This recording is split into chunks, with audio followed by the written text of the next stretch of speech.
Welcome to Two Dogs Games. Today we're going to be taking a deep dive into our Insight Engine technology on Destiny's Sword. We're going to take a look at how you interact with your characters and how that can affect the gameplay, and take a look at why that makes Destiny's Sword so special. To start off here, we're in the barracks of our support ship. So this is where we can recruit new characters, we can train our characters up. It's also where we can interact and dialogue with our characters. There will be other sections on the support ship. There'll be an engineering section where we can upgrade our technology and develop new weapons, craft items, that sort of thing. There'll also be a guild hall where we can interact with other players and put on events for the guilds, and there will be a medical bay, of course, where we can heal our wounded characters. But for now, let's have a look at how we engage with the characters and how that can affect your actual performance in the game. So let's take a look at one of the characters. Right now we've got 4 characters we can talk to. So we'll talk to Maggie Williams here and see what's going on. Right, so here we are with Maggie. She's pretty happy to see us. That's pretty cool. How about that last mission? We really kicked some behind. I'll try and censor this a little bit. I mean, this is a military environment, so the characters are sometimes a little rougher around the edges. Just depends. They each have their own personalities, so some characters will be, much more gruff than others.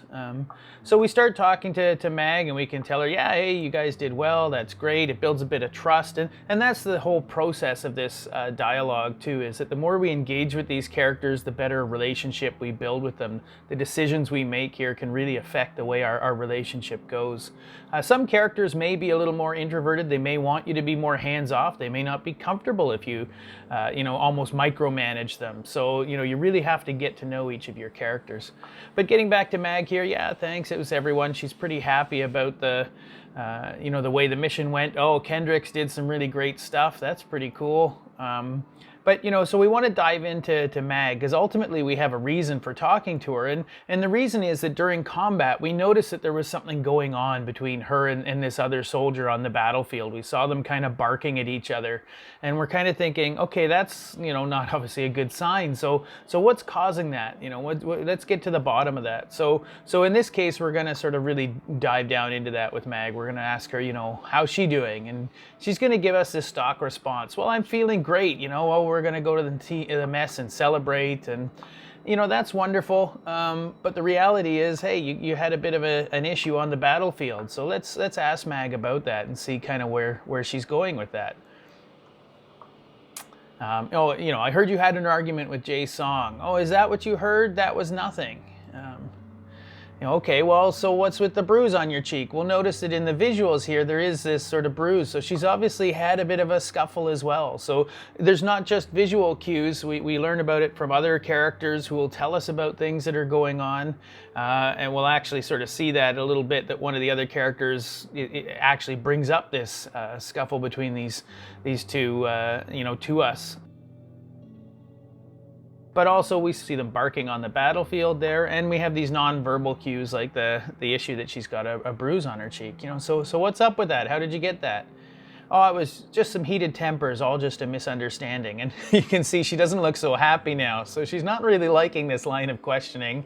Obviously this is something that will make her sort of a little more, frustrated and angry even to pursue this. But at the same point, sometimes there's not a direct win. Sometimes we can't just solve a problem by tackling it head on. We have to build a relationship with the character, and we have to work through these issues. So what may make her angry initially to talk to her about may eventually build up more trust and gain her respect, and then we'll be able to kind of dialogue with her about these things. And yet there will be times when there's other characters that, we're not able to kind of resolve these situations cleanly, and we have to sort of make a command decision. We have to either order them into treatment if they've got an issue that's too big for them to handle, or we have to put them on administrative duties, or we have to separate them from some of the other characters, or give them KP as sort of break their their kind of chip on their shoulder. So there's lots of different ways to handle situations, and it's going to depend entirely on the characters exactly what we need to do. So in this case, she's being a little bit, kind of dismissive. Oh, Jay thought I was disrespecting Jimmy, which is a joke since I always say he's the best medic in the squad. And it's true that the history of Mag is that she is sort of the rock of the squadron, which is why this is so concerning to us. She's a very protective, mothering type of character, and she wants to sort of look after everybody. So the fact that she's starting to bark at characters and kind of snap at them tells us that something's going on, because it's really against her normal personality or normal behavior. She's telling us, oh, Jay should just mind her own business. That's the problem with squad romances. And so this is a hint that obviously, Jay and Jimmy are together, and that's kind of why Jay's sticking her nose in here. But while Mag feels that's kind of the motivation here, from what we've seen in the gameplay and what we've heard from the other characters, there's obviously something more going on than that. That's just sort of Mag's way of justifying it to herself. But we can see that Mag's even a little bit more frustrated now. She's really not liking the way this is going. And so now we've come to the main narrative. And what happens with our dialogue system is, as you uncover bits of information, either from this character or as other characters give them to you, they go into our knowledge inventory, and those are items that we can use to query the characters about. Some of those will be things that we discover ourselves just through story episodes, that kind of thing. Other times, as I say, it's from dialoguing with the characters that we find them. So basically, again, in the prototype here, we've only got this one thread of conversation with this character. In the real game, there will be a whole range of dynamic topics that we can talk about the characters. So we'll have, sort of everyday chit chat and more positive topics, as well as some of these serious issues that we'll want to talk to the characters about. And what we engage with the characters on will be entirely up to us as players. But for now, let's drag the main narrative down into the dialogue window and carry on with this particular episode. So we're going to ask her, try to dive a bit more deeply into what is exactly the argument, what caused this, what's going on here. And she's going to, again, be fairly dismissive. Like I said, it was nothing. We were just talking some crap, shooting the shit. And anyway, it's behind us now. The only thing is, we know it's not. And in the past here, we've had a few, sort of run-ins with Mag, and a few of the other characters have sort of said they're concerned that it might be because of Sky. And Sky is actually a drug that's going around at the moment. So, we're gonna confront Mag directly about this. No sense beating around the bush. And we're gonna ask her, was this about Sky? And she's gonna be, incredibly dismissive about that. Oh no, that was just a long time ago. It's absolutely nothing to do with that. She's going to be sort of really in denial here, telling us that I don't have a problem. They're just saying this to get back at me. And, but at the same point, we're going to sort of follow that thread a little bit. Well, why would they want to get back at you? We'll talk to Mag a bit more. Oh, there's some crap about how she took Jimmy's watch. She only borrowed it. Okay, well, what do you mean you only borrowed it? And Mag's telling us that she feels that, she's sort of put upon, that she sort of takes one for the team all the time, and nobody gives her the recognition she deserves, which we kind of know isn't true, but this is her own justification for the behavior she's seeing, because she doesn't really understand, what's going on with herself, and so we're trying to get to the bottom of it. Obviously, she's needing money to sort of pay for the Sky that she's been using, but at the same point, she's not sort of grasping that. She's making up stories about why she's doing that. So the next thing we'll sort of show her, look, this isn't just, minor thing. So we ask her, did you know that watch was Jimmy's? And of course, immediately she's like, we're appealing to her sort of more caring natures. Did you know that watch was Jimmy's father's? And her response is, no, I didn't know that. And she's starting to kind of, put the gears together and think about it. And of course, unfortunately, in our storyline, Jimmy's father passed a little while ago. And so we had a chat earlier with Jimmy about how how that was affecting him. And so Mag's remembering this, and of course, one of Mag's major motivations is to care for everybody. So again, just sort of playing on that thread will help to draw her out, bring her back to her true self, and show her that, look, this is actually having an impact on other people. And again, we're back to sort of talking about the Sky, and now we've actually uncovered the Sky as a topic that we can actually start to talk about. You know, if we say something like, oh, you've let the team down, we can see that, you know, we instantly get a really negative response, because that's something super important to her. She values herself based on her protection of the team. And in fact, that's the reason she's kind of, you know, heading down this route, is because she wants to do the best job that she can, you know, protecting the squad, and you know, is struggling to do that. So she thinks that, you know, turning to Sky is something that's going to help her. So, you know, that line of questioning instantly gets her back up and makes her defensive, and will sort of prolong the dialogue if we kind of, you know, go that route. So again, how we actually talk to the characters will really affect them. So we can certainly at this point take a side branch. We can actually drag Sky in here and talk a little bit about it. You know, let's ask her, you know, when did she start using? And she'll tell us a bit about this mission she was on. Did we hear about the incident on Galatea? Well, no, let's tell us about this. So we can drag the incident on Galatea down in, and okay, what happened there? Well, she was working the protection detail for the senator, and there was this rebel uprising in the capital. They got overrun by insurgents and were pinned down. They really had, you know, no time to rest, no time to eat. It was obviously quite a bit of a crazy time for them. And, you know, obviously with them being pinned down, they're not getting resupplied. So, you know, it's getting pretty tense. They were all getting pretty low, and she doesn't know where, but somebody started passing Sky around. It was the first time she ever used it.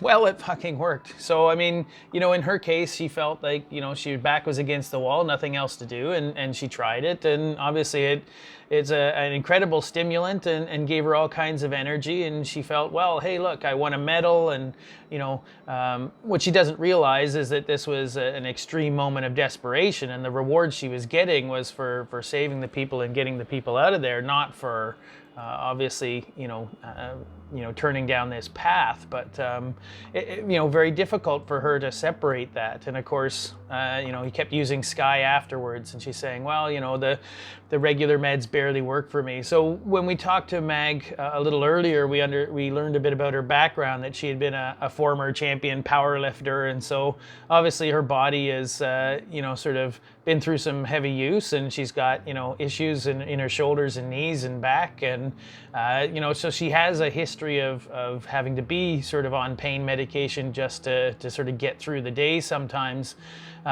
So you know, that kind of is obviously a little bit of a path through which she was able to sort of justify, you know, using more powerful substances like Sky. So yeah, she says she just used a little Sky now and then to keep her at peak performance. Again, this is something we see typically with people who have you know, sort of been through addiction, is that it, you know, it starts with a little and they believe that they're in control of it. You know, it helps me save lives, and if it didn't work anymore, I could just stop. We know that that's a fallacy from our side, but Mag honestly believes that, and because she's so driven to save people and protect people, the fact that she sees this as being a tool that helps her do that means that it's a difficult bridge for us to cross with her. So we can start to ask her a little bit more about it. You know, what if it is hurting more than it's helping? You know, what do you mean? Of course it's helping. And again, we can see that she's not very happy with this line, because we're really challenging her assumptions at this point. You know, but you took it so you could help people. Again, we're reminding her of her own, you know, motivations, and sort of trying to build on that, you know, bring that side of her to the fore. And we can see it's starting to make her a little bit uncertain here. She's trying to sort of, again, put the pieces together and think, well, of course, that's what I do. I mean, yes, I'm here to help people. That's my motivation. You know, we can tell her, look, your dependence is hurting those you care about. You know, it's distracting you and putting the team in danger. And obviously this is a point that really strikes home, because that's the last thing she wants to do is put anybody actually in danger. So obviously we're going to go through a period here. You know, she's got a bit of, you know, she's starting to feel a little bit upset at herself for going down this road. We know that, you know, part of her denial is to cover up the fact that she knows this is wrong at some level and is unhappy about it, but it's a very sort of difficult path to go through. So let's go back to the main narrative and see if we can get to the bottom of what's what's going on here, and we'll see. So, you know, we can tell her, look, we just don't think you're in control of this anymore. And then, you know, she'll be kind of off the cuff with us. Oh, you mean Sky drove me to this? Is that what you think? And it's like, no, that's not, you know, kind of what we're getting at. You know, she's telling us, oh, you know, you think it's easy to go out there every day, always taking a beating for the rest of the team. And just to put this in context, Mag is what we call a tank character in the game, where she's a very defensively oriented character. She's got lots of skills centered around defense and protecting other characters. And so in this particular, you know, setting, what happens is these characters kind of have this, you know, incredibly powerful armor, and they go out and they have an engineer sort of tag teamed with them who's able to use the, you know, their nanotechnology to repair the armor and have them sort of basically create a shield for the rest of the team. So, you know, their job is to go out and kind of be the the bullet magnet, as it were, to try and protect the rest of the squad from danger. So it can't be a fun position. I was a goalie in hockey, so I know what that's like, you know, getting shelled by pucks to try and save the rest of the team's butt. So I imagine it's a bit like that, but on a much more higher stakes level. So I'm sure it is something that wears on her psychologically and does beat her down at times. You know, the fact that, you know, winning for her, doing a great job, means kind of putting herself in harm's way, and that's obviously a difficult thing. So she's telling us here, you know, sometimes I need a little help to get going, something to take the edge off, you know, and Sky does that for her. But we keep asking her, you know, we keep going down, okay, that's, you know, that's your justification, but where does this end? You know, what happens? You know, does it happen when you get into a real fight? Does it happen when somebody gets killed on the battlefield because you're not, you know, sharp mentally?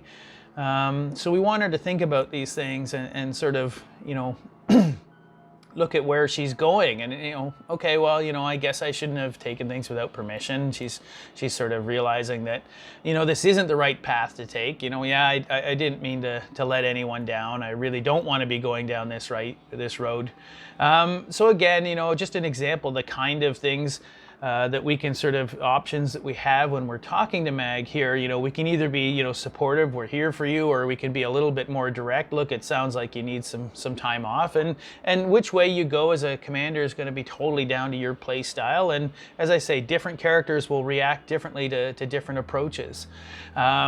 You know, in this case, right now, this is a prototype, so we've kind of made this fairly linear, but in the actual game, these will all be very dynamic, and they'll come from your interactions with the player, and you'll also be able to instigate a lot of these sort of questions, you know, yourself. So you won't the system won't be as sort of linear as we're seeing right now.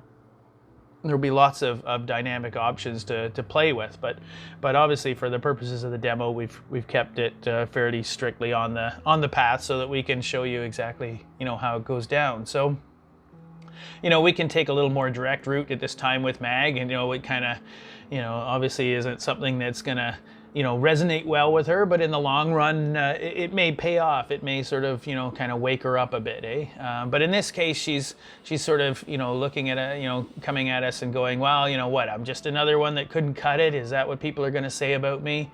You know, it's just using Sky when I needed a lift. I thought I had it under control. So we break through a bit of that bravado by kind of going directly at her, and we get her to kind of be a little bit more, you know, sort of honest with us, and honest with herself in particular. So she's going, okay, so what happens now?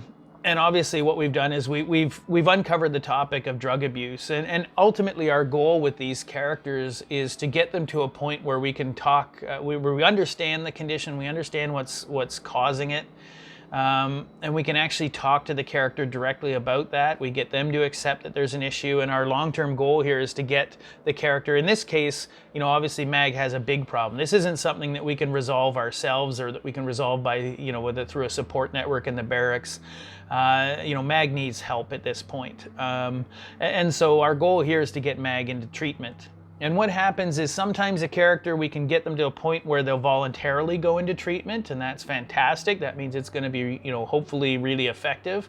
But other times, you know, Mag is such a stubborn character, and she's such a proud character it may be that even after all this, we may not be able to convince her that, yeah, you know, the problem is really big enough that she can't handle it on her own and that she needs help. So, you know, we are in a military environment, of course. We do have the option of ordering a character into treatment if we want to go down that route. The downside of that is it's going to be much less effective because it's, you know, we're dealing with a character who doesn't really, you know, believe they need it, or who doesn't want to go there, or who's defensive about going there. So those are all going to be things that will negatively impact the effectiveness of the treatment process. And you know, obviously the treatment will help mitigate the negative performance on the battlefield that we see from whatever the issue is. It also, you know, is something that will we'll get a number of suggestions back from recommendations. So there will be, you know, suggestions about how we can support the character, or situations we should avoid putting the character in. You know, if we get a character, for instance, who's got, you know, sort of anxieties about being in large crowds, you know, we'll find that out, you know, partially sometimes by dialoguing with them. Other times it may be a recommendation that comes back from the treatment process saying, you know, we recommend that you sort of, you know, don't put this character in situations where they're going to be surrounded by a crush of people and overstimulated, that kind of thing.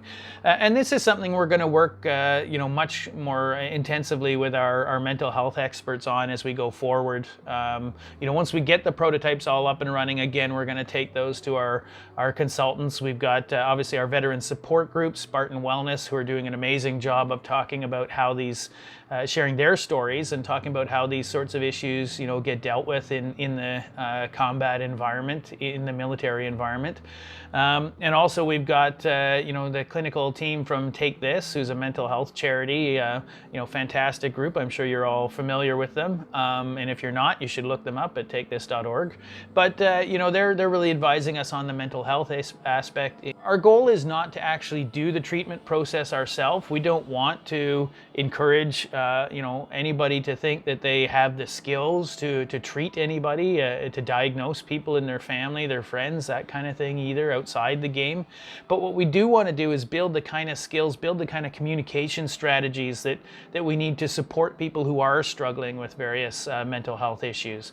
You know, so that we understand, we can explore, you know, different ways of talking to people and different approaches, and see what works and what doesn't work. And obviously, you know, this is a game. It can't possibly cover all the situations or personalities out there or anything, and it's not going to be, you know, a hyper realistic therapeutic simulation or anything like that. But our hope is that it gives us a little bit of empathy into what people that are struggling with these issues are going through, and you know, good ways that we can support them and help them through the recovery process. And really, most importantly of all, destigmatize the idea of reaching out for help. There's nothing wrong with that. There's nothing weak about that. That we are all struggling with mental health issues at various times and to various intensities. And you know, reaching out for help is just as natural as putting a Band-Aid on a scratch if we've got one, or going to see the doctor if we need a major operation.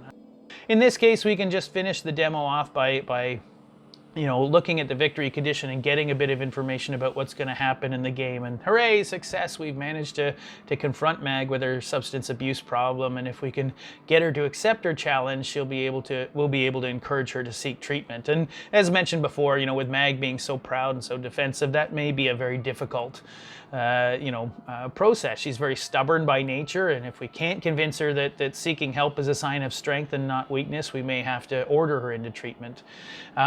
Obviously with Mag, you know, we know what her primary motivation is: to look after people, to care for people. So that's what we're gonna, you know, play on as we try to encourage her and support her. We're gonna, you know, remind her that, look, you can't look after people you know, very effectively unless you're looking after yourself. So we're going to really try and encourage her to sort of use that caring instinct for others to actually allow herself to care about herself and look after herself. So obviously the effectiveness, like we talked about, of that treatment, you know, will be based on whether she enters voluntarily or has to be ordered to do so. But this is the kind of dialogue process we'll go through with a character like this. Let's maybe take a look at a different example. So we'll just pop back out. And we'll maybe take a look at, let's have a look at Yuri here. So Yuri's one of our engineers. We can talk to Yuri here. So Yuri, we come in to talk to him, and again, in this case, he's actually one of our shield technology specialists. So, in the boss battle prototype that we had, he was the one who was able to hack through the boss's shield for us and get us to be able to damage the boss. So there's obviously, this is a really valuable character to us, and so we may just be coming in on a regular day to talk to him, and have actually stumbled upon him at maybe a slightly inopportune time. He's not really kind of responding to us. Hey, Yuri, yeah, we're here. Huh? Oh, hey, Commander. Okay, so well, should I come back? Obviously, we can just disappear if we want, but then there wouldn't be much of a prototype. So we're actually going to find out. Okay, well, what's going on? Why aren't you kind of talking to us? And okay, he's getting a little bit shifty, a little bit kind of jittery. Obviously, he's nervous about something. Let's find out. Same old, same old. Okay, that doesn't sound like Yuri. He's normally a lot more talkative than this. We can obviously go down a path and we can tell him, hey, you don't look so good. That's not the approach I'm personally going to take. I'm going to sort of, hey, are you okay? What's going on here? Oh yeah, it's all good. Okay, again, that's not really a Yuri-like response, and now we can see he's kind of starting to sweat as well as fidget here. So, okay, something's going on. And in this case too, we can also see that if we look down in the lower left corner, we've got what we call the character's emotional state matrix. So it shows us, how they're feeling at any given moment. And in this particular case, we can see that he's obviously quite nervous and quite fearful. So something's going on. Let's see. So okay, we can tell him to try to relax, or we've been here before, or let's ask him what he needs from us and try to get a little further down into what's going on here. And again, just talking through the process with the character is going to build more trust for future relationships, even if we can't always solve the problems. One good example I like to use is that, if we're talking to a character about having lost a parent back home, for instance, there's no way we can talk to that character about that without making them sad. So we can't suddenly make them happy just by talking to them. We can't tell a joke and they start laughing and forget all about it. They still feel that grief and distress about losing, a family member. But at the same point, what we can do is, show that we care and build that trust and that relationship up, so that we make them more resilient to future issues and more likely to come to us if there's a problem, and to sort of rely on us if they need help or want to bring something to our attention. So again, we'll keep talking to Yuri here. Again, he's kind of phasing in and out. He's obviously lost in his own thoughts at the moment. What do you need? Okay, well, just keep talking, please, he says. Okay, well, so we'll keep engaging him and going. I mean, obviously he's starting to get upset about something. Okay, well, we're here with you. Let us know what's going on. Well, what if I'm feeling a heart attack? What if I'm having a heart attack? I can't feel my arms. So, okay, well, at this point, we're kind of, becoming aware that Yuri's having a panic attack. He's obviously, he's starting to hyperventilate here. So really our best bet here is to just sort of, keep staying with him and talk him through it. And, one of the things that Dr. B, one of our consultants, he's the clinical director for Take This, he says when people are having a panic attack, he likes to kind of distract them with an off-the-wall question. So this question here is for Dr. B. Did you put your shoes on backwards? And then like, what? It just sort of interrupts the train of thought and gives them a chance to kind of reroute their thinking process. I don't think so. What's that got to do with anything? And then, we just let them know, oh, we're just trying to distract you and help you get through this. And, one of the things that's a really positive technique that we can sort of try to encourage them is to follow us and focus on breathing deeply. And let's see if, if we can, sort of help to bring down his anxiety levels with that. And again, this is just a prototype. It's a very scratching the surface. There are lots of ways that you can take routes that either don't help with this particular character or aren't necessarily helpful, and if you go down those routes, it may prolong the attack. If we support the character through this process, they may actually become more resilient in the long run and better able to manage these sorts of things on their own. And this is something, again, that we're going to take much more time working with our mental health consultants and actually make sure we're representing this as positively as possible, and really building strategies that are not just effective in the game, but effective in the real world when we're dealing with people that are suffering with these sorts of issues. A real goal here is to help not just the people that are suffering, but also the caregivers to gain empathy for each other, to see what each other's sort of dealing with when they're communicating with each other, and to help them build that bridge of common understanding between them. We can tell them, it's okay, it's not going to last forever, and so we can sort of help him through the process. Obviously, he's pretty exhausted after going through that. It's pretty draining for anybody who has had anxiety, and I know a number of us on the team have dealt with that at times. So, it's a little bit of a personal experience that we're talking about. And again, now that we've kind of bringing them out, we can sort of say, okay, well, listen, let's sort of address this. This obviously feels like a bit of an issue,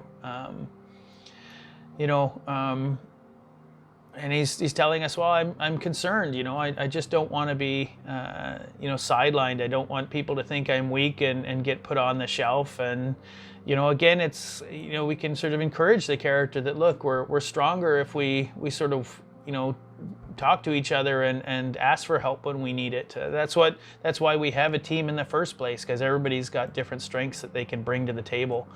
And as we determine that this is more of an issue than just a one-off case, then obviously it's something that we can, again, talk to Yuri about, trying to resolve. And again, we help him manage the panic attack, and by helping him out and sticking with him, we're strengthening our relationship with him and helping him feel more secure. And it's possible that may help make him more resilient. It may not, but I mean, it's certainly a positive step for sure.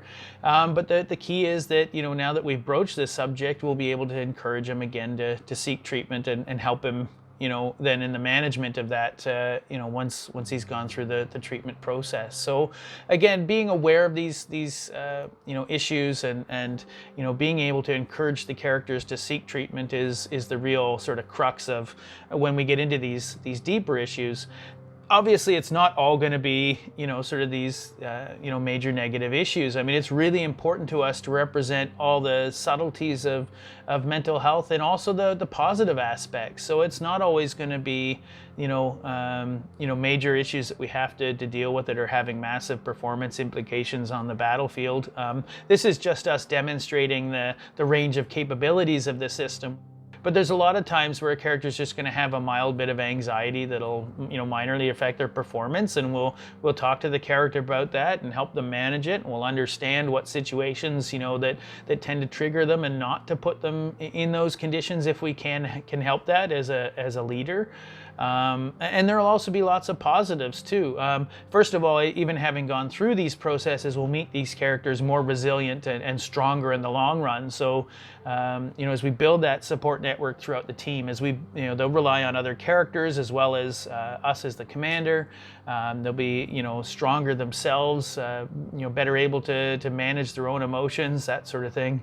But at the same point, there'll be lots of actual positive story elements that we'll be talking about these characters with. We'll be engaging with them about, did their favorite sports team win last night? And, how did the night out with the fellas go at the bar the other day? And, one of them may have got a puppy back home or something like that, and they'll want to tell us all about that. Or, their wife will have had a baby back home, and they'll be all, all full of excitement and showing us pictures, that kind of thing. So there's lots of positive things we'll be talking about.